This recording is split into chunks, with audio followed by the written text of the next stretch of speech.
اعوذ بالله من الشیطان الرجیم. بسم الله الرحمن الرحیم. الحمد لله رب العالمین. الحمد لله الذی هدانا لهذا و ما كنا لنهتدی لولا ان هدانا الله افوض امری الی الله ان الله بصیر بالعباد. خب خیر مقدم، خسته نباشید، خدا قوت و زیارت ها قبول. خدا رو شاکریم، یک سال دیگه، یه راه یا نور دیگه و یه شبی در شلمچه در این مهمانی خصوصی آخر شب، اون هم به میزبانی شهدا. ما باید خیلی بچه ها شکر کنیم که عمر داد خدا، اذن داد، شهدا توفیق دادن، چون به هزار یه دلیل عاقلی میشد تو امشب اینجا نباشی. قصه ای، قصه ای، حرفی، حدیثی، غمی، دردی، مرضی، ولی به یه دلیل عاشقی آوردند و ما رو امشب همنشین عکس نگیر. خواهشاً فیلم، عکس، دوربین، موبایل همه خاموش، حواس همه پرت باشه و ما رو همنشین شب نشینی با شهدا کردن. اونم یه جایی رفقا مثل شلمچه، یه جایی که اینجا مقتل شهداست، مدفن شهداست، مشهد شهداست، اینجا محل عروج شهداست.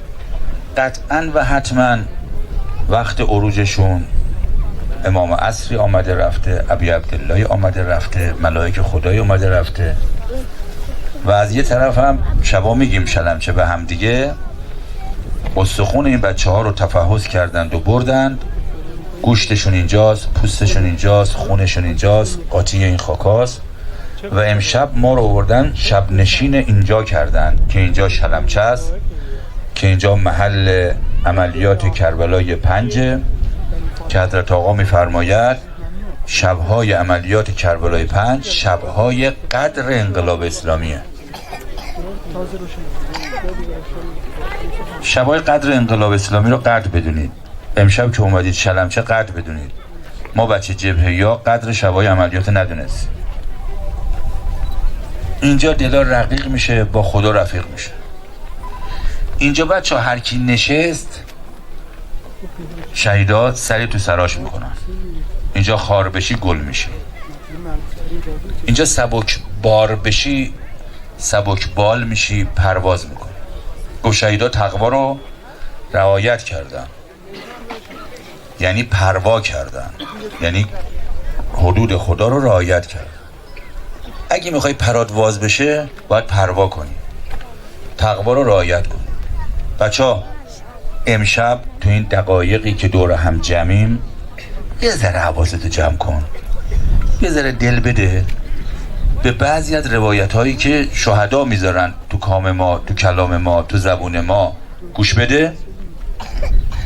خواهید دید برای تک تکتون نقشه کشیدن. گاهی اوقات به زوار میگیم بچه‌ها به علت حضورتون فکر نکنید. دانشگاه گفت، بسیج گفت، محله گفت، این دعوت کرد، اون تو بیلبورد زده بود، اون اسمس، اینا علتشه. به حکمتش فکر کنید. چرا من؟ گاهی اوقات به بچه ها میگم یه ذکر یادتون بدم که این سالها هر کی این ذکر رو گفت تو راهیانور خیلی حاجت گرفت، تو راهیانور خیلی کاسب بود. اون ذکرم اینه: شهیدا چرا من؟ چه کار داشتید منو کشوندید آوردید آخر شبیه دمدم سال تحویلیه آخر 1397 گوشه شلمچه تو گودی قتلگاهی نشوندید. بچه ها به حکمت حضورتون در این سفر فکر کنید. 3 روز یادمانا رو دارید میگردید، چند روز دیگه اعتکاف دیگه، میرن معتکف میشن تو مسجدا. شما 3 روز معتکف شدید به اعتکاف نشینی شهدا. تو اعتکاف با آدم حواس جمع خیلی چیزا میدن، به اهل ذکر میدن، به اهل فکر میدن، به نیتهای قشنگ میدن. که آقا امیرالمومنین گفت خدا رحمت کنه کسی رو که فکر کنه من عینه و فی عینه و الی عینه. کجا بودم؟ تو دانشگاه بودم، تو کوچه پس کوچه های شهر دلم بودم، تو این فکر بودم، تو اون خیال بودم، تو این زعم بودم. یه مرتبه دیدم شلمچم. امشبم اومدم اینجا مأموریت بگیرم. امشب شهدا مأموریت میدن رفقا. شهیدا با مرامن. گاهی اوقات به بچه ها میگیم دخترها، پسرها، رفقا، خواهرها، برادرها، عزیزای دل من، اون روزی که تو نبودی اینا بودن. یه روزی اینجا تیر خوردند و افتادند که تو امروز بلند شی سر پا وایسی. به مرامشون، به مسلکشون، به مشتی بودنشون که گفت گر کیمیا دهندت مشتی بی معرفت گدایی. امشب مرام بذاریم، گوش کنیم، دل بدیم، نیت کنیم، فکر کنیم، ذکر بگیم، آرام آرام تو حال خودمون باشیم که این شهیدای با مرام وقتی به دل ما نگاه میکنن بگن این زائره حواسش جمعه.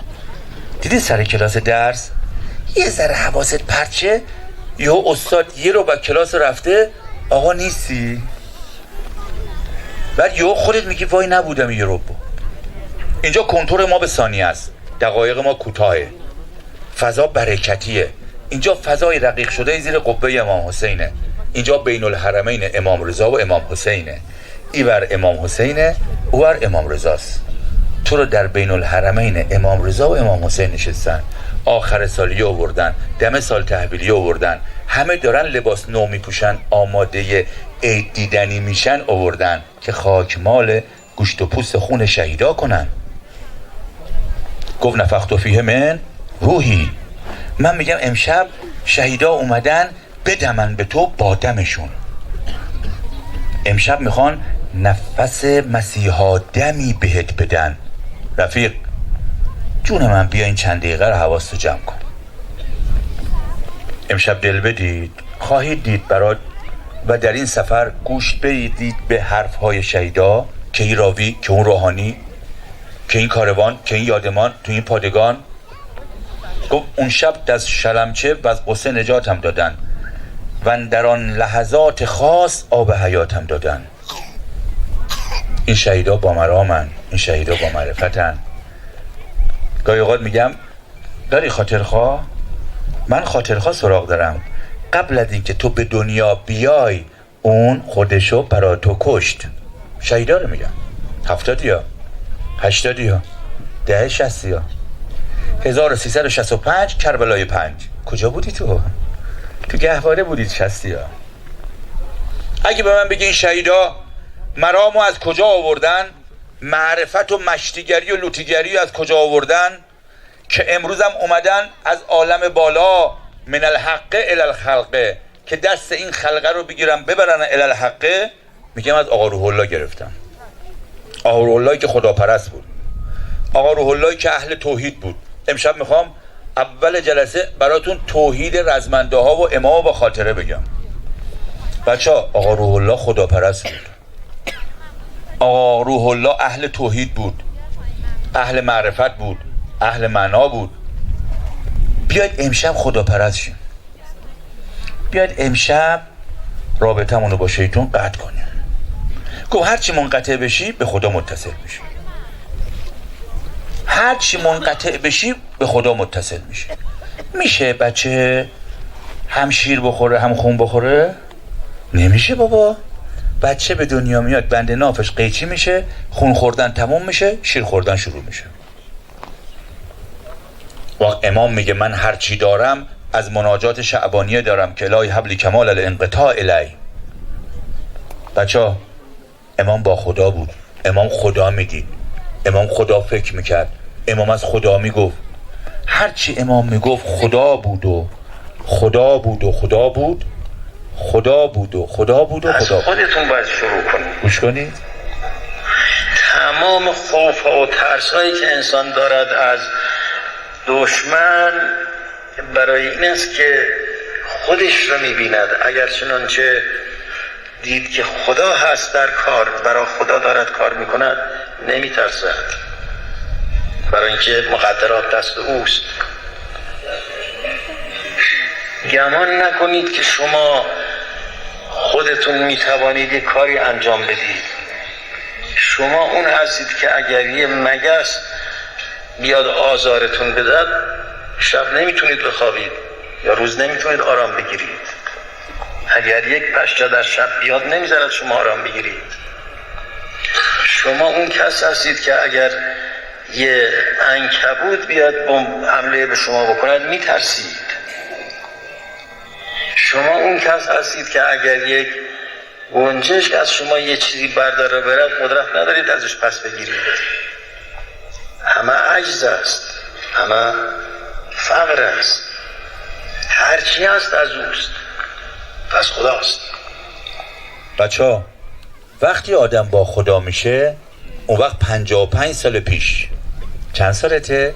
55 سال پیش 15 خرداد 1342 نصف شبیه ریختن تو خونه امام. آقا روح الله رو دستگیر کنن. برای چی خدا میگی؟ برای چی دلت برای جوانای ده 60 و 70 و 80 که هنو نیومدن میسوزه میخوای با خدا رفیق بشن؟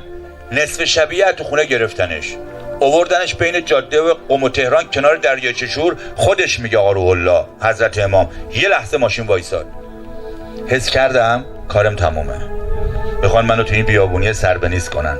به دلم رجوع کردم، دل به دلم رجوع کردم، دیدم یه ذره نمیترسم. و همین آقا روح الله 12 بهمن 1357 15 سال بعد تو هواپیما داره میاد ایران. خبرنگار بهش میگه آقا روح الله چه حسی داری میلیون دل منتظرته؟ میگه هیچ حسی ندارم. رنگ خدایی قشنگه، دلاشوبی بده، دلنگرانی بده، حواس پرتی بده، با خدا بشه آروم میشی. هر کی رنگ سبقت اللهی پیدا کرد، هر کی قیام للهی شد، هر کی برای خدا شد، هر کی خدا ترس شد، هر کی اهل توحید شد. وقت امام چی گفت؟ گفت ما شاگردان مکتب توحید از شهادت نمی ترسیم و نمی هراسیم. ببین امام کجا رو میدونی؟ ببین پرده جلو چشم امام چجور رفت کنار. کی گفت این شعر رو؟ گفت انتظار فرج از نیمه خرداد کشم، 14 خرداد فوت کرد. همین روح اللهی، همین نگاه خداپرستی میاد تو بچه جبهه‌ایه که امشب میخوان به تو بدن، که میگم حواست جمع کن.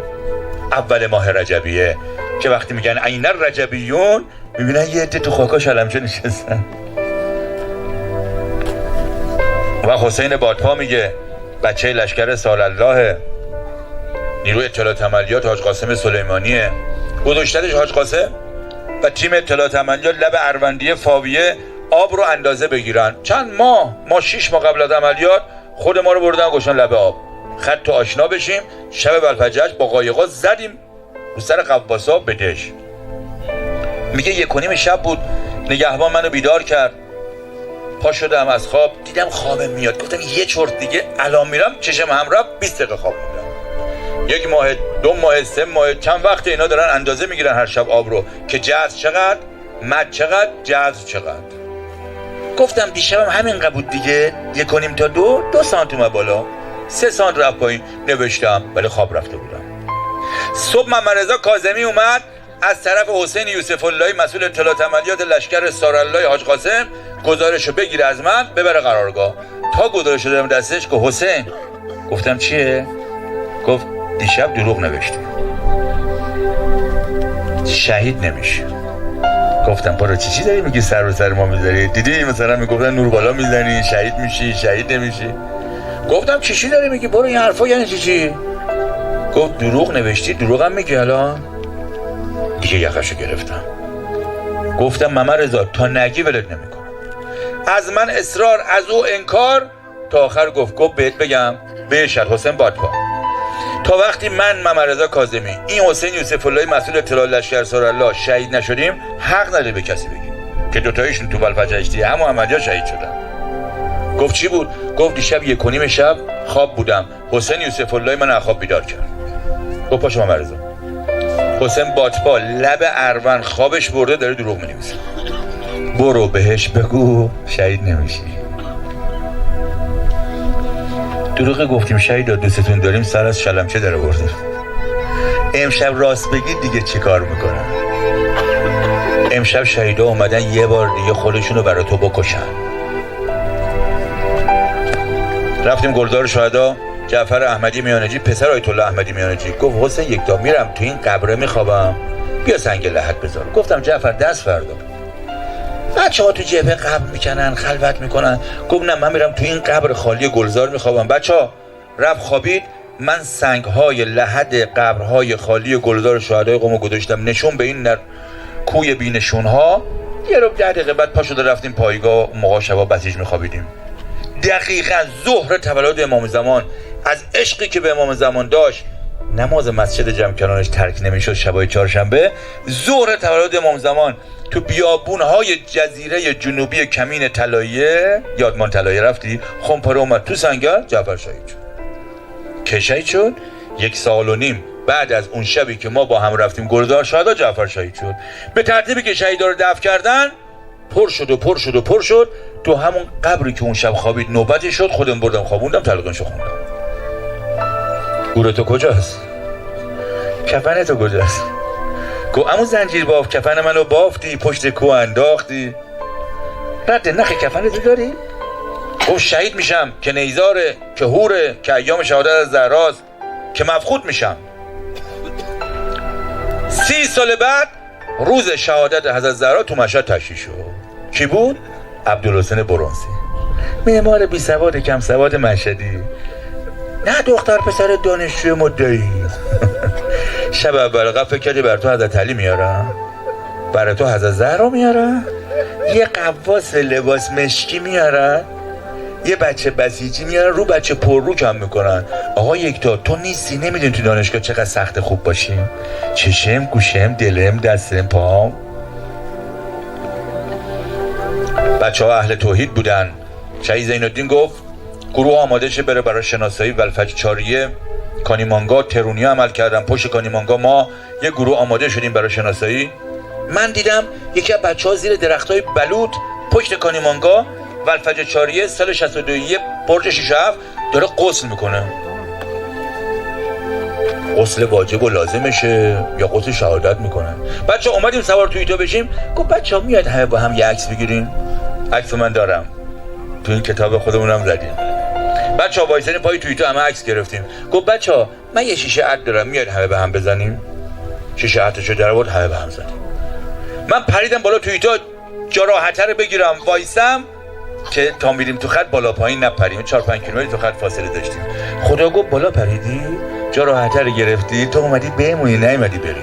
این وایساد همه سوار شدن، همه جا راحت‌ها رو بگیرن. دور زد توییتا اومد بغل من، یه نصف بدن بیرون، یه پا داخل توییتا. این گوشه آهنه رو گرفت، پر شده بود کف همه جای توییتا. سر بغل سر من، شونه بغل شونه من. توییتا حرکت کرد، یه تپه رفتیم بالا تو دید عراقی و یه خمپاره من رو توییتا. کاپوت جلوی ماشین همه داغون. انفجار، انهدام، صدا، بو، بارود. من با سر رفتم رو سقف ماشین. ترک شما خود تو دهن من چشمو وا کردم دیدم این نیست. بچه همینجوری که برگشتم دیدم ترکش از بغل صورت من سر اینو قطع کرده افتاده رو. بچه ها خون خرخرش میکشه. غسل کرد، عکس گرفت، عکس داد. غسل توبتو کردی اومدی؟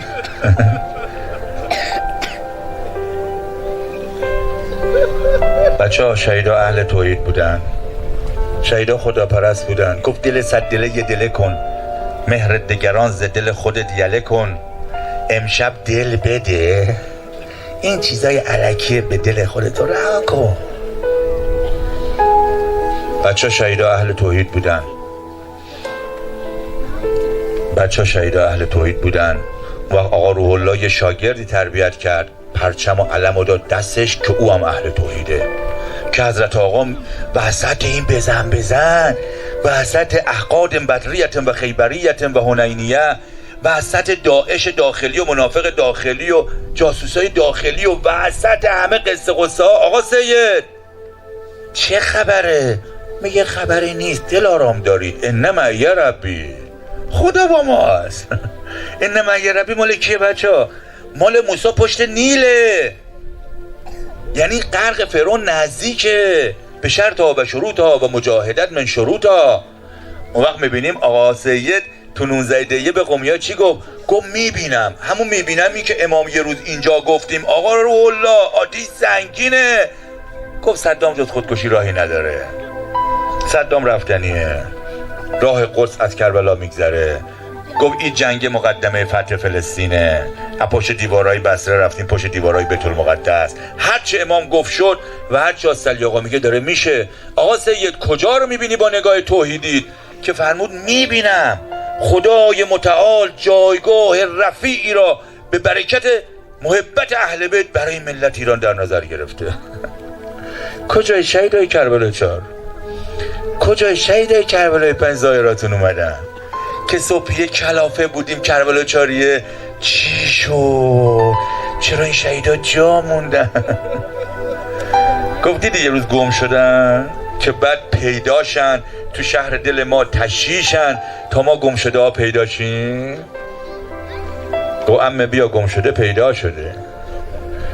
امشب شهیدا میگن امام زمان بیا یه مش دختر پسرها گم شده بودن تو شلمچه پیدا شدن. امشب میگن بیا گم شده ها پیدا شده. اون توحید چی تولید کرد؟ این توحید حضرت آقا چی داره توحید؟ آقا سری تو سرها شد، بی سر شد، حججی شد.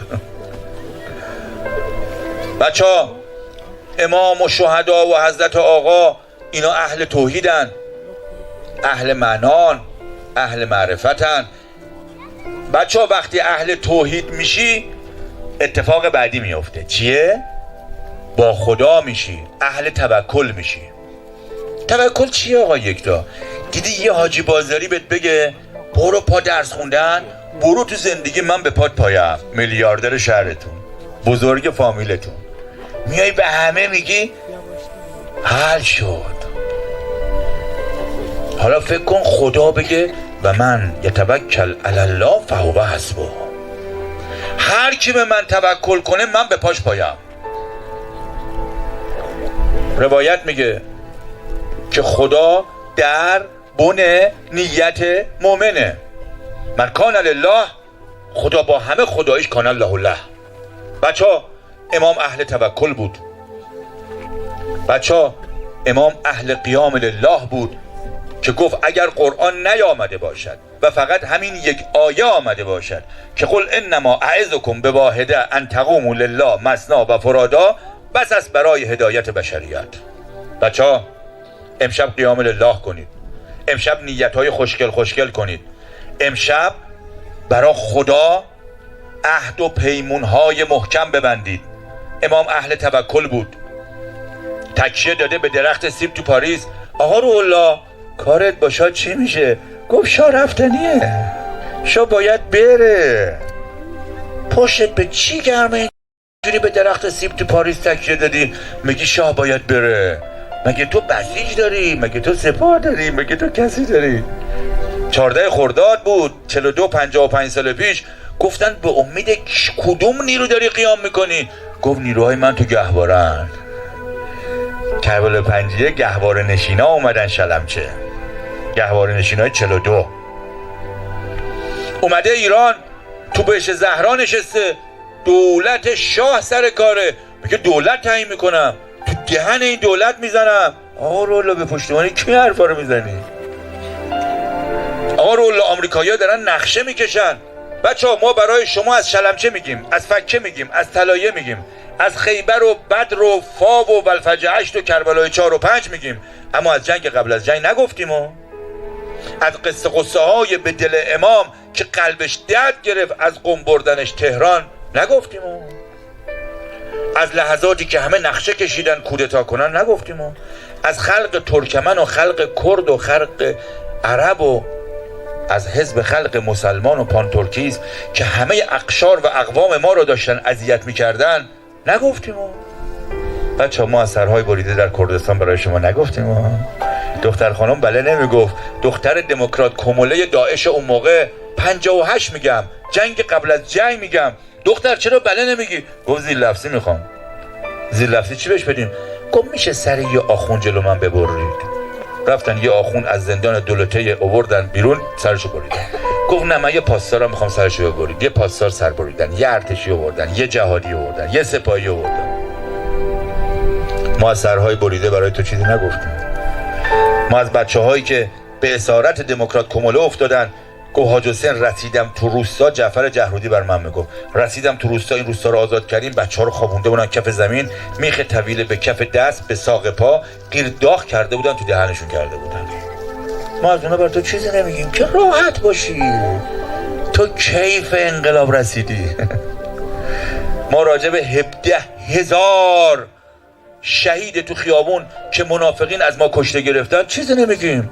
ما راجع به قطع شدن بچه اون مامان که بچهشو کشتن، تو گونی کردن، پشت در خونه تو خیابون گذاشتن که دیگه تا بچه تو باشه بسیجی نشه چیزی نمیگیم. که امام گفت اگه جلوی دین ما وایسی جلو همه دنیاتون وای میسی. ما راجع به اینا چیزی نمیگیم. بچه ما راجع به جنگ قبل از جنگ چیزی نمیگیم، ولی جمع شدن، همه با هم اجتماع کردن و طراحی یک جنگ رو کردن و در 31 شهریور 1359 یک مرتبه حمله رو آغاز کردن.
آتش بود و آتش بود و آتش، گلوله بود و گلوله بود و گلوله. و بچه ها امشب شما در معبر یکی از معبرهای کربلای 5 نشستی. چند سال پیش اینجا پر مین بود، بچه ها مینا رو دادن عقب، تو بیا بشینی. چند سال قبلش داشتم اینجا روایتگری میکردم، یکی این خانوما داشت همینجا با خاک بازی میکرد، با حاجی جمجمه در اومد. برای خود من گفتم بده بده بده بده. مهمان خصوصی شد، مهمونی خصوصی شد، روحشون هستن، ابدانشون هم اومدن. امشب وسط معبر کربلای 5.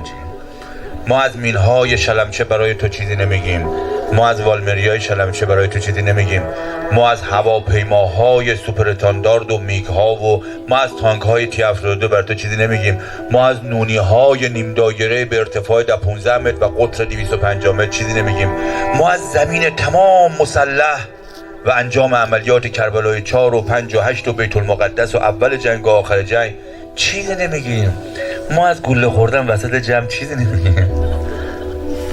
بچه ها با هم سیغه عقد و خوبت خونده بودن، بچه ها با هم داداشی بودن، اون وقت گوله میمد وسط جمع. تو اصلا این حس رو امشب نداری، چون دستت تو دست دوستته، شونت به شونه دوستت چسبیده. چون امشب برات اسفندم دود کردن که یهو پشم نیا. اسفندم دود کردن به سلامتی بری. اینجا دود بود و بو بود و باروت بود. بچه ها اینجا از شدت بارود، من از شیمیایی نمیگم، من از گاز خردل نمیگم، من از تاولزا نمیگم، پوست بچه ها رو میکندن تو بیمارستان که تاول کمتر بزنه، من از اونا نمیگم، من از بوی باروت میگم که دیگه نمیشد نفس بکشی. از شدت آتیش میگم تا تو امشب نفس بکشی. بدون شهیدا میگن نفسای ما اونا یا اگر تا نفس المطمئنه شدن اومدن امشب به شما نفس بدن. میگه آقا یکتا دیگه تو شهر دارم خفه میشم، این جلوم گرفته بود، منتظر بودم فقط یه شب برم شلمچه، 1 سال منتظر بودم برم شلمچه، داشتم خفه میشدم، هی گفتم خدا خدا خدا عمر ما دیگه برسم شلمچه، برم یه بله برون، برم یه مهمون خصوصی. دیدید بچه ها ظاهرا همه رفتن، خصوصی ها رو نگه داشتن. حالا هر کی به یه دلیلی رفت دیگه، به همون دلیل عاقلی، نگرت داشتن به دلیل عاشقی. بچه ها وسط این آتش، وسط این بزن تو باید درست میزدی و اگه نداشتی توکل و اگه نداشتی خداپرستی و اگه نداشتی ایمان به خدا و اگه باور نداشتی و ما رمیت اذ رمیت ولکن الله رما، نمیشد بزنی. آتیش سنگینه، تیربار شیطون گرفته تو جمعمون، موبایله، اینترنت، دختره، پسره، دوسته، مهمونیه، حرفه، حدیثه، دانشگاهه، دلبریه، جاذبه. آقا یکتا شیطون تو سنگر بوتونی نشسته میزنه. برات بگم رفتیم توپو ببریم تو خط مقدم کار بذاریم، اتفاق ویژه‌ای در جنگ بود، بزنیم بندر ام القصر رو تو کارخونه نمک، یه تیربارچی تو سنگر بوتونی میزد نمیذاشت تیربار منهدم شه توسط آرپیجی زنامون. به مرتضی صفاری فرمانده قرارگاه وقت نوح سپاه، آقا مرتضی یه آرپیجی زن بده، یه بچه فرستادن گلر گذاشت، بچه سر قبضه از قدش گنده بود آرپیجی. گفتیم گنده ها نزدن، این چجوری میخواد بزنه؟ گلر گذاشت سر قبضه، رفت لب خاکیز اومد شلیک کنه، تیربار شلیک که اومد پایین. گفتم خب قبلی هم همین بود، یا میترسیدن یا میخوردن. بچه ها قرآن شجیبش داره بود، نشست به قرآن خوندن. گفتیم آرپیجی زن میخواستیم، بر ما قرآن خون فرستادن. برادر میزنی؟ گفت میخوره. گفتیم برادر میزنی تو دهانه آتش؟ گفت میخوره. من دیگه رفتم اینجا رو مهندس انصاری میگه حاج حسین قرآن رو بس، گلر سر قبضه محکم کرد، اومد لب خاکیز وایساد، نشونه شلیک رفت تو دهانه آتش، همزمان یه تیر خود تحت سینه‌اش، از بالا خاکیز قلخور افتاد پایین. دویدم حاج حسین بالا سرش داشت خر و خر میکرد، یه نگاهی به من کرد، گفتم میخوره، نگفت میزنم، گفت میخوره و ما رمیت اذ رمیت، چشاشو بست و شهید شد. امشب میخوای بزنی تو دهن شیطون؟ گفت حال هر کی رو میگیری بگیر، حال امام زمان نگیر، به هر کی حال میدی بده، به شیطون حال نده. بچه ها امشب اومدیم با شهیدا بریم پیش امام زمان بگیم آقا حالم بده، آقا حالم بده، آقا حالم بده، آقا حالم بده. تهران مقدم این موشک شلیک میشه نره تو اون ساختمون مدرسه نزدیک پادگانه. گفت مگر به ما رمیت اذ رمیت اعتقاد نداری؟ رو همه موشک‌ها تهران مقدم نیست و ما رمیت اذ رمیت. بچه ها امشب موسی به نیل بندازید. بچه ها شهیدا سرشونو دست گرفتن، ایر الله جم. امشب این دله بگو آخدا این دله کپه گل شده. این دله حالش بد شده. اومدم امشب شب نشینی با شهدا، هم نشینی با شهدا. امشب اومدم لیلة القدر انقلاب اسلام. امشب آخر دیدی همه رفتن لباس نو خریدن، دیدی همه چوپر برشتن خونه تکونی کنن. من امشب دلمو دادم به شهیدا اتاق تکونی کنن. شهیدا چرا ما رو بردید اینجا؟ بچه ها توحید که توحید میشد، خداپرستی که خداپرستی میشد، اهل توکل میشد. این توکله برای عروجش، برای حوزه تاثیرش یه چیزی میخواست توسل. برات بگم توسل یعنی چی؟ جبهیات توسلشون از جنس تضرع بود. جبهیات توسل و تضرعشون از جنس اضطرار بود، مضطر بودن. خوندی امن یجیب المضطر اذا دعا؟ بچه‌ها مضطر شدید؟ شده آبرود داره میره خدا خدا کنی؟ شب کنکور دیدی چه حالی داری؟ قولای قبل کنکور یادت میاد زدی زیرش؟ دیدی میری دکتر میگه نکنه یهو بگن سرطان داری؟ مضطر یعنی جواب آزمایشگاه که بهش گفتن سرطان داری. مضطر میدونی یعنی چی؟ یعنی امام زمان که مونده از دست ما چه کار کنه؟ گفت مضطر واقعی امام زمانه. شب قدریه چی گفتی؟ محرمیه چی گفتی؟ فاطمیه چی گفتی؟ بعد چه کردی؟ جون تو همینا. امشب نخل لوبیا البر نپخته های دلمون شهیدا هم میزنن. بچه ها توسلات دیدنی بود، گریه ها دیدنی بود. همینجا توی بیابون جفیریه من تو چادر از گریه شهید فردپور شهید ساله اخواب پریدم. چی میگن این دوتا تو بیابون؟ خدا بس دیگه، همه رفیقا رفتن شهید شدن، ما جا موندیم. بچه ها دوتاییشون جلو من آشورا دوییه، مهرانیه، چنگولهیه تیر خوردم مفقود شدم. نمیخوای بگی خدا خسته شدم دست شیطون؟ چقدر زده من رو زمین سر زانوام زخمه. امشب میخوام یه خوش. بچه ها میدونید پیرزنه جلو خونه‌شو هی آپاچی میکرد تو نیشابور، اگه حضرت خضر رد شد بیاد خونه من. امام رضا که میرفت توس رفت خونه پیرزنه. امشب جلوی خونه دلتون رو خوشگل با اشکاتون آپاچی کنید. امام زمان میخواد بیاد. حضرت زهرا میخواد بیاد. میخوام نامشون، یادشون، ذکرشون، روزشون. اهل بیت میگن ما بدهکار هیچ که نمیمونیم، چون اونا عادتکم الاحسان و سجدتکم الکرمن.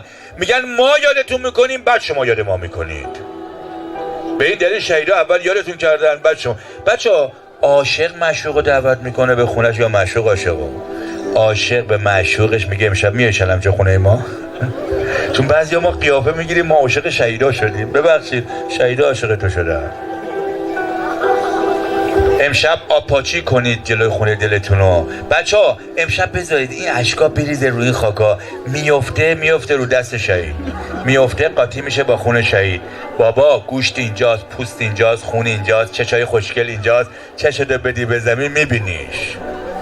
چه کنم گفتم مواظب چشت باش. اینجا توسلات دیدنی بود. گریه‌شونم از امام گرفته بودند. حاج عیسی به من میگفت، خادم پیرمرد نورانی امام حاج حسین یکتا، امام میدونست آقا روح الله من تو این اتاق خوابیدم که پشت دیواره پشت دره کاری داره در بزنه. نصف شب جیغ میزد، شیون میکرد، فلیتضرعوا میکرد، زجه میزد. آقا دیگه دستمال کارگر نبود، برای گریه ها امام تو نصف شب حوله گذاشتن. شهیداش هم مثل خودش بودن. خانم شهید چیز سازی هم میگه نصف شب دیدم صدا گریه داره میاد. صدا گریه بلند شدم دیدم وای وسط حال تو اتاق نشسته داره زار میزنه. بچه چه دقیقه گریه میکنی؟ گو خانم دست به دلم نزار، داداشم 4 ماه اومد جبهه شهید شد. 4 ماه. من چند سال جبهه هم شهید نشدم. یه بار دختره اومد، پسره اومد، راهیان به خدا رسید. یه بار حججی شد، سری تو سرا شد، زینت طایفه و فامیل شد. بچه ها اینجا اشک بود و اشک بود و اشک، گریه بود و گریه بود و گریه. چنانچه از سیم خاردار میخوای رد بشی اول باید از سیم خاردار نجس عبور کنی. وقتی گرفتار خودمون هستیم نمیتونیم کاری انجام بدیم. اینو اونا به ما یاد دادن. اینو اون جوان 20 ساله 25 ساله رزمنده به ما تعلیم داد. دل شکسته عاشق برای پرواز نیازی به بال ندارد. ما آخرین قطره خون خودمان نیستیم، شما هم باید بیستید. نه آقا میگیری تو کار نیست. سنگر حفظ کن. سنگر حفظ کن. یه دستشو محکم گرفتم، خودم باید به من بگی راهکار این قضیه چیه؟ قضیه شهادت. اینو به من بگو چرا من شهید نمیشم. یه نگاهی به من کرد گفت راهکارش اشکه. اشک.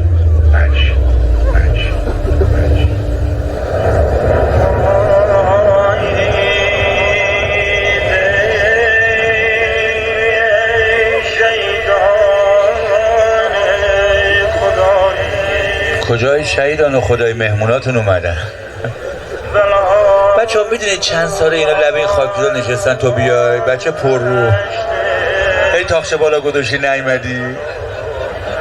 میدونی چند سال منتظر تو بودن نیومدی، ناز کردی؟ اصلا فکر کردی سوار اتوبوس شدی اومدی؟ تک تکتون هر کدومتون یه شهید کول گرفته آورده. اون وقت حسین بادپاک جامون گفت دروغ نوشتی شهید نمیشی. سالها سال بعد جنگ دست بابا مامان محمد رضا کاظمی رو گرفت برد گلزار شهدای کرمان، نشون سر قبرا، گفت ببین از بچه‌تون بخوای شفاعت کنه من شهید بشم. رفت مدافع حرم شد، دایشیا کشتن، جنازه‌شو بردن. امشب ما رو بردن تو این بیابون یه سوزی داشته باشی.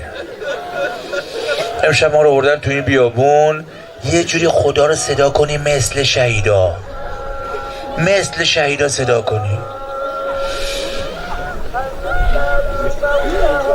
میخوای گوش کنی یه ذره؟ گوش کن بعد بگم بقیه‌اش. خدا اینا بنده فراریان. گفت الهی حربت و الیک و وقفت. میگن دختر فراریه پسر فراریه، اینا دست شیطون فرار کردن. اولا شلمچه شیطونه میگه در رفتم بذار برگردن. اون وقت ابراهیم جنابان دم قطار موقع خدافظی اعزامیه تو قم میگفت دیدار به قیامت. بچه ها رسیدیم کربلا یکی شهید شد. بچه ها امشب به شیطون بگید دیدار به قیامت، بای بای من رفتم. امشب مال شهیدا بشید. بچه ها گریه مثل شهیدا، توسل مثل شهیدا، انقطاع مثل شهیدا. چسبیده و به شبکه‌های ذری علی ابن موسی رضا، سید مهدی موسوی. به جعفر احمدی گفتم جعفر مهدی پریدنیه و رسیدیم بدریه، اینجا تیر خود شهید. جمکران زار میزد حسن ترابیان، معاون طرح برنامه لشکر 27. گفتم جعفر این حسن میپره و رسیدیم والفجاشتی شهید شد. امشب مثل شهیدا گریه کنید، مثل شهیدا توسل کنید، مثل شهیدا تضرع کنید. بچه ها شلمچه گیرت نمیاد تو شهر. اینجا تو مختله، اینجا تو مشهده، اینجا تو مدفن الشهداست. 14 تومن به نیت 14 معصوم وسط دریا ریخت. کشتی بریجتون در اسکورت آمریکایا خورد به کشت، مین منفجر شد، آبروی آمریکایا رفت. امشب میخوایی مثل نادر مهدوی باشی؟ امشب میخوای دل بدی؟ شهید اردستانی میگه تو هواپیمای جنگنده اون فرمانده شجاع نیروی هوایی ارتش، یه لحظه دیدم هواپیما خورد، از کنترل عملیاتیم خارج شد. به خواهرش میگه خواهر دیگه سقوط قطعی دیدم. یه لحظه یه یا زهرا گفتم ته دله. خانم از زهرا جلو کابین دیدم، گفت هواپیما در کنترل عملیاتی شماست. یه لحظه دم هیدرولیک برگشت. بچه‌ها کنترل عملیاتی نفس در رفته. داره کار دستت میده؟ خرابکاری شده؟ امشب بگو از زهرا من کلن عدس رفتم. من امشب به امیدی اومدم سال تحویلم جلو بیفته. من امشب میخوام حول حالنا الی احسن الحال امام زمان بشم.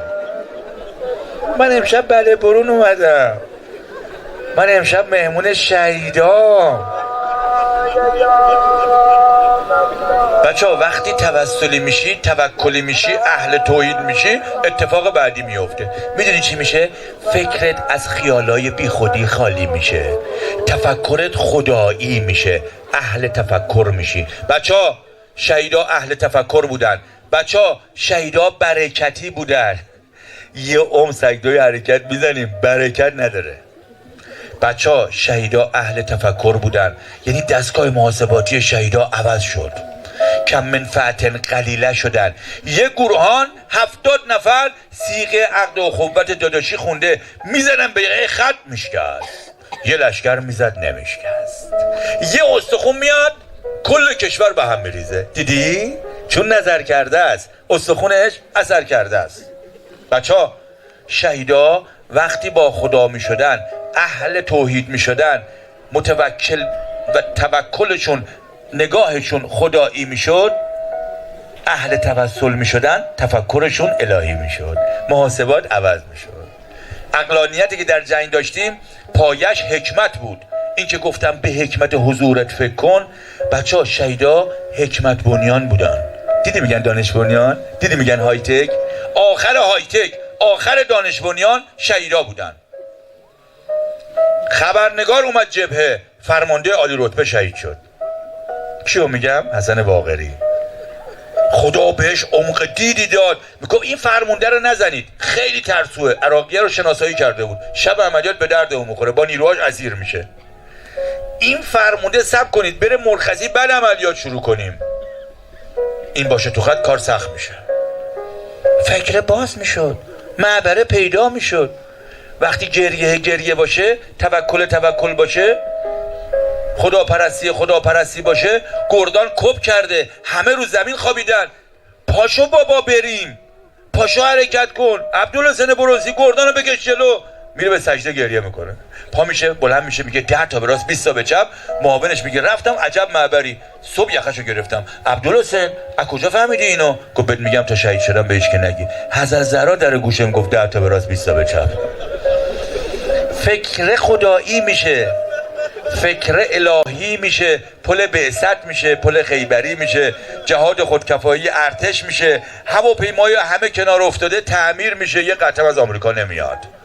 بچه‌ها بیایید تو دستگاه محاسباتی خدا، بیایید بچه‌ها، بیایید از یرزق من یشا بخورید. بچه‌ها شهیدا حکمت بنیان بودن، یعنی یهدی من یشا بودن. آقا روح الله میگه ما بارها در انقلاب اسلامی توسط امام زمان هدایت تحمیلی شده ایم. بچه‌ها اسماعیل حقو به شهید توسلی گفت، اسماعیل حقو به من میگفت حسین یک تا به توسلی گفتم چرا یه بار گردان، یه بار تیربارچی، یه بار آرپیجی زن. گفت اسماعیل حقو بهت میگم به کسی نگی، به من میگن کجا برو. یه چیز بگم، حضرت زهرا نیست یا گوشه نیست، حسیسن نجواه نیست یا گوشه نیست. بچه امشب میخوای در گوشه یه چیزی بگم؟ میخوای حکمت بنیان بشی؟ میخوای کم منفعت قلیله بشی؟ جمع قلیلی در شلمچه قلب لکل قصه های امام زمان کسی را بشی؟ بچه ها میخوای آتیش به اختیار بشی؟ گفت آتیش به اختیار یعنی چی؟ گفت یعنی درد و بلا امام زمان بجونه. گفت آتیش به اختیار یعنی چی؟ یعنی گفت غم و غصه امام زمان بجونه. بچه ها دیدی این شبا بعضی ها میان چهارشنبه سوری میگیرن؟ من میگم شهیدام چهارشنبه سوری گرفتن، گفتن همه حرارت های داغی گناهاتون مال ما، گرمی خونمون مال شما. اینا هم چهارشنبه سوری گرفتن. بچه ها اهل تفکر بشید، بچه ها بیایید برای خدا بشید. هرچی خدایی شد ماندگار شد، هرچی خدایی شد برکتی شد. دیدی میری حرم میشینی رو برو زری همجور فکر میکنی، بعد یه فکرها خوشگل میاد. امشب یه نیتهای خوشگل بکنید. بگم چه نیتی کنید؟ امام زمان چند ساعت تو راه یا نورم ولی هنوز تو رو ندیدم. چند ساعت تو راه یا نورم هنوز برگ مأموریت نگرفتم. بچه ها وقتی فکرها قشنگ میشد، فکرها خدایی میشد، خدا به دلا نگاه میکرد، رب چهلی صدری رو میدید، وقتی این فضا رو میدید بهشون مأموریت میداد. حالا باید بگم مأموریت چیه؟ اگه من بگم آقا یک تا مأموریت چیه، میگم یعنی وقتی امام حسین از کربلا حرکت کرد گفت کی میاد بریم. وقتی امام حسین از مدینه حرکت کرد به کربلا، موقف به موقف اومد. بچه ها 40 موقف اومد. بعضی تو بعضی از موقف ها پیاده شدن، بعضی تو بعضی از موقف ها سوار شدن. دیدی؟ ظهر نمیمد، هی امام حسین خیمه زد، هی خیمه زد تا ظهر رو آورد. هر رو یه جور دیگه آورد. اما خوشگلش میدونی چی بود؟ نامه من الغریبه الی الحبیب بود. نامه امام حسین به حبیب بود. این چند وقتا ما هی نیومدیم راهیان. چند سال نیومدی؟ چند سالته؟ اما شهیدا تو هر یاد ما یه خیمه بغل درز زدن، هی زدن تا برای امام زمان بگیرنه. و خود امام زمان امشب میخواد برگ مأموریت بده. من الغریبه مدینه به دوستام تو شلمچه، به شب نشینای شلمچه. مأموریت میدونی یعنی چی؟ یعنی وقتی امام حسین اومد وسط دشت بلا گفت جوانان بنی هاشم بیایید این نشه علی اکبر به خیمه رسانید. مأموریت میدونی یعنی چی؟ یعنی وقتی آقا روح الله گفت جوونا پاشید دزدی آمده است و سنگ انداخته برید جبهه 1 شهریور 59. بچه‌ها مأموریت میدونی یعنی چی؟ یعنی این چند روز پیشه آقا توی این بیانیه گام دومیه گفت جوانای عزیز من دهه 60 دهه 70 دهه 80 پاشید بیاید میخوایم بریم پرچم ظهور رو بزنیم بالاترین قلل دنیا. بچه ها دیدید چند روز امام صداتون کرد؟ بچه ها دیدید آسلی آقا صداتون کرد جوانای عزیز من عین طالبا به دم المقتول به کربلا. بچه ها دیدید این چند روز آقا صداتون کرد؟ بچه ها میدونید اون موقع شما تو گهواره بودید دهه 60 یه عده اینجا افتادن 65 که تو امشب بلند شی دهه 70 همسنای حججی ها. بچه ها دیدید تو این بیانیه گام دومیه آقا بعثت و مأموریت دهه 60 و 70 و 80 رو معلوم کرد. فرمانده میدان 60 میداندار 70 پیاده نظام 80 نیروهای احتیاط 90. بچه ها دیدید آقا صداتون کرد گفت افول آمریکا نزدیکه. بچه ها دیدید آقا صداتون کرد گفت ما به ظهور امام زمان این محبوب حقیقی انسانها نزدیک شدیم. شما جوانها خودتان را برای تمدن نوین اسلامی آماده کنید. شما اون روز را میبینید اون روز را میسازید. بچه ها دیدید آخر بیانیه آقا 7 بند معلوم کرد برای تو، یعنی 7 شهر عشق 7 منزل عشق، یعنی خرمشهرها در پیش داریم. بچه ها مأموریتتون رو خوشگل انجام بدید. امشب میخوام برگ مأموریت بدن. به جون تو یه قواس میارن، یه شهید میارن، یه گمنام میارن، اون وقت میگن بیا حالیت کنیم مأموریت یعنی چی. بچه ها امشب خوز به قوه کنید بگیرید مأموریت رو. امشب برگ مأموریت تقسیم میکنن، امشب اسم مینویسن، امشب ثبت نام میکنن. شب اول قبل یه رضا پناهی برات میارن 12 سالشه، اون وقت برات از مأموریت میگه که شهید شده.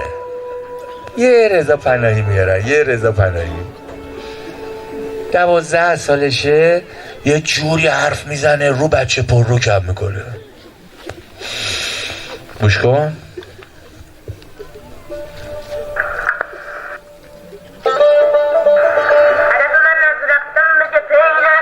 تو هم جلوه اومد 12 سالته. چند سالته؟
ادب رو ببین.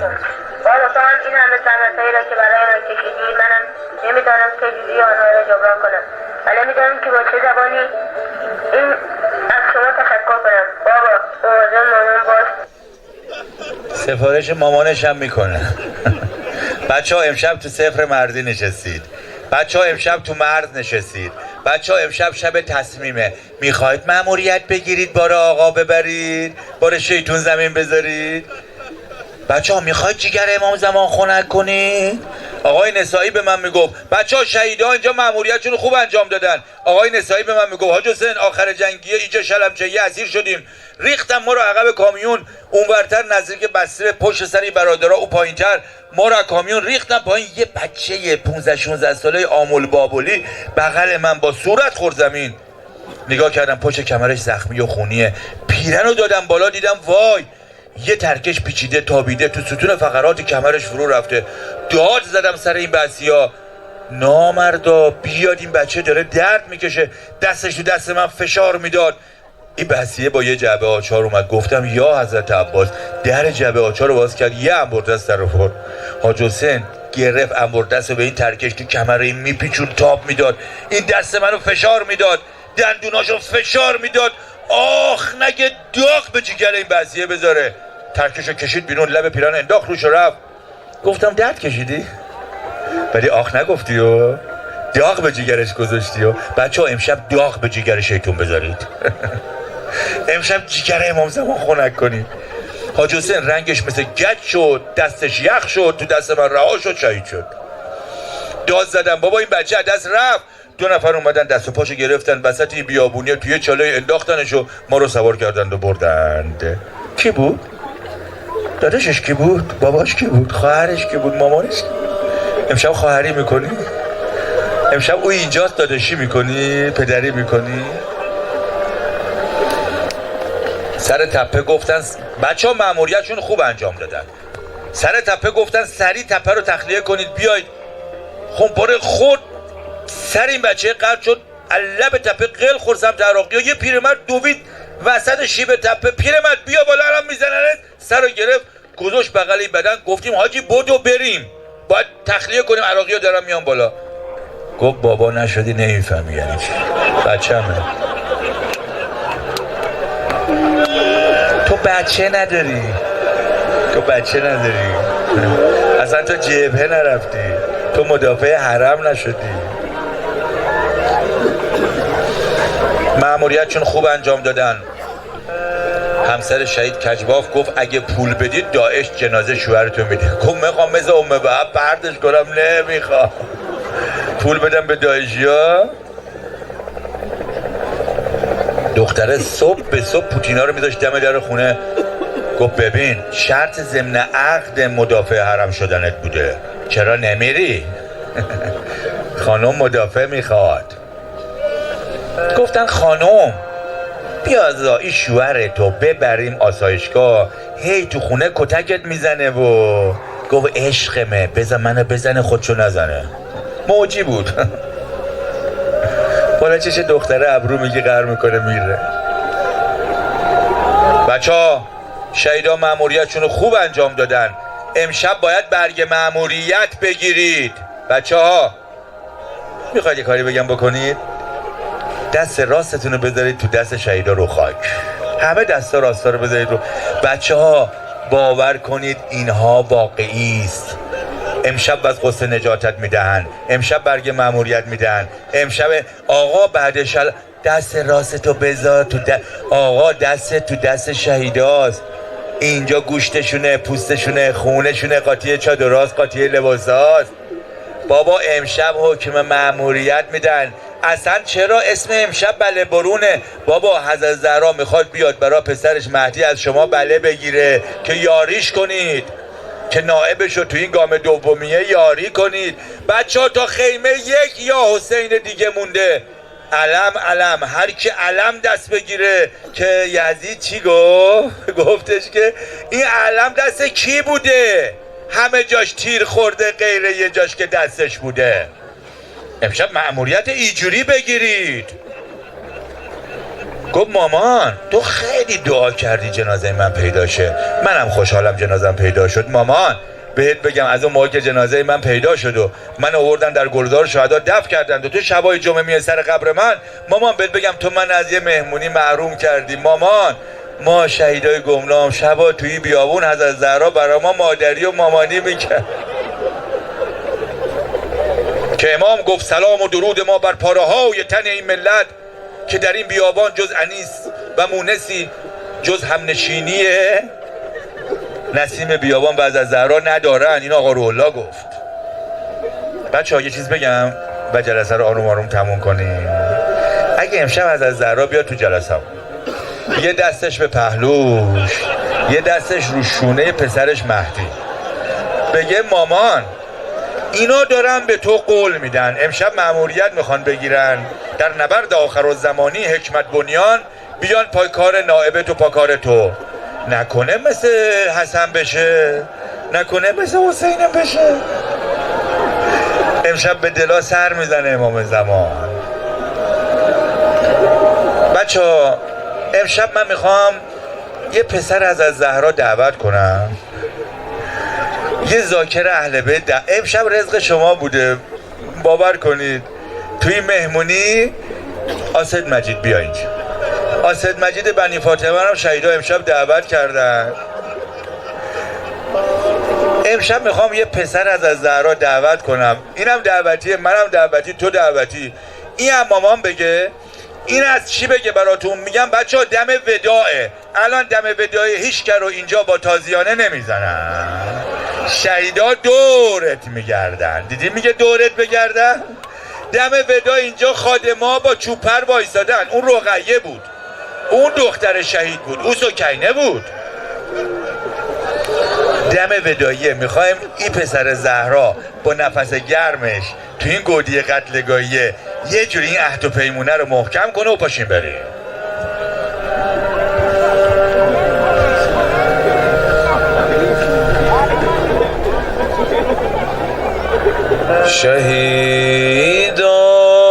شهیدان از شراب عشق مستند،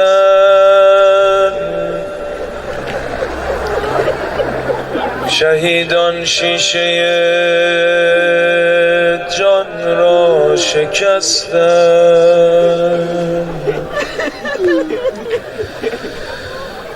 شهیدان عشق را زیبا نوشتند،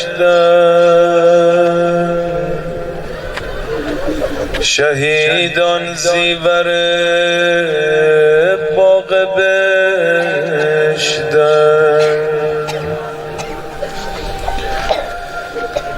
شهیدان نغمه های آبشارند،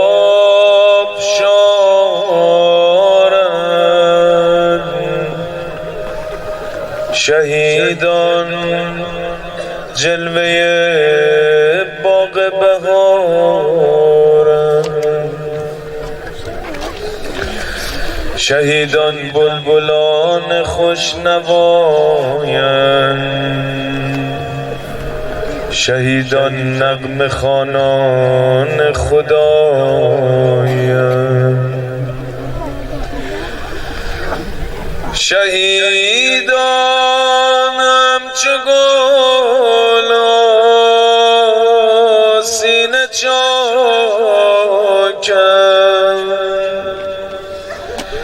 شهیدان مثل لاله پاک پاکند،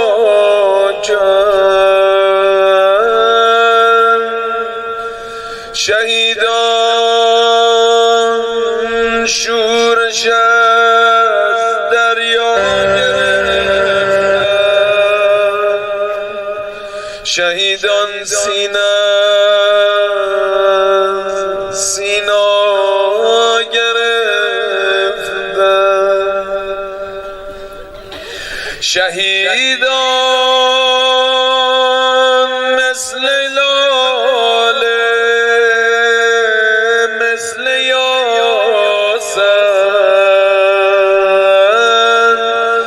شهادت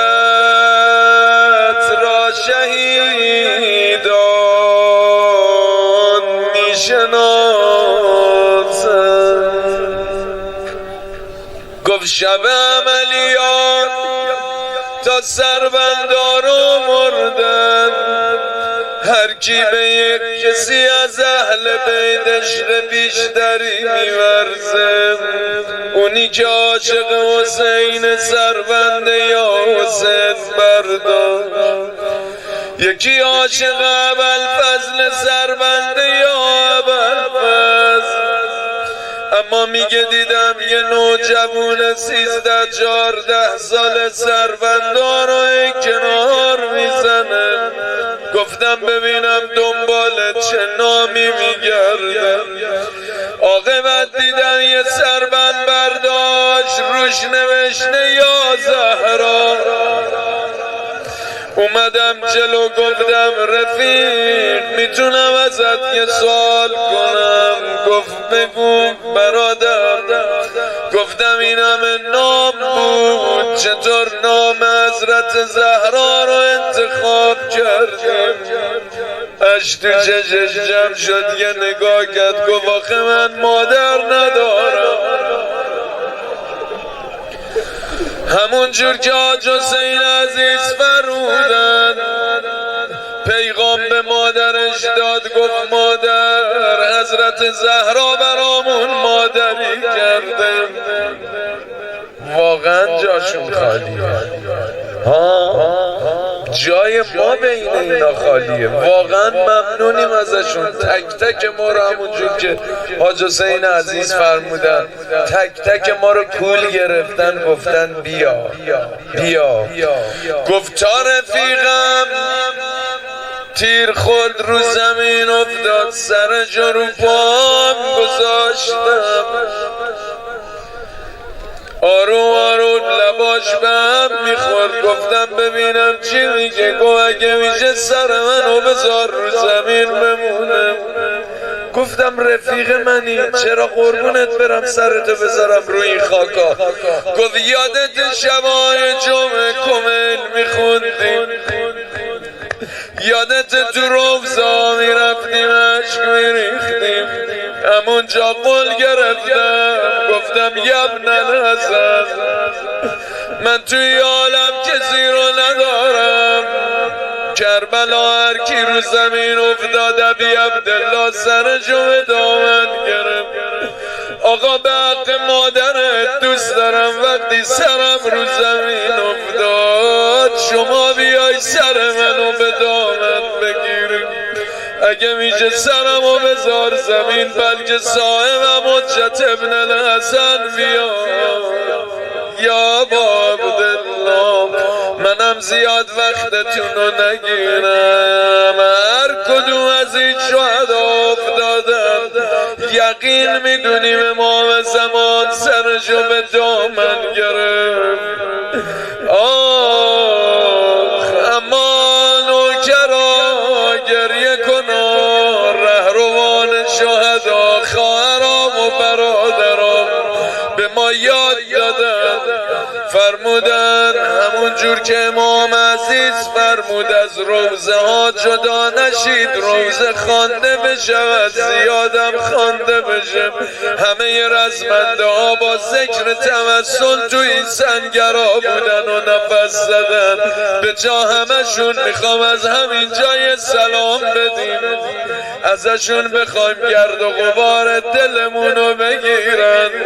این سلامت با سلامی که تو شهرت میدی فرق میکنه. جایی میخوای سلام بدی که این همه شهید با یه عشقی سلام دادن و جواب سلام گرفتن. دستت رو قلبت بذار. السلام علی الحسین و علی علی ابن الحسین و علی اولاد الحسین و علی اصحاب الحسین. حالا بی مقدمه برا شما میخوام روزه بخونم. عهد و پیمان با شهدا بستی که پای امام زمانت بیستی. حالا بسم الله. خودم دیدم گلم پر پر به خاک است تنش از تیر و نیزه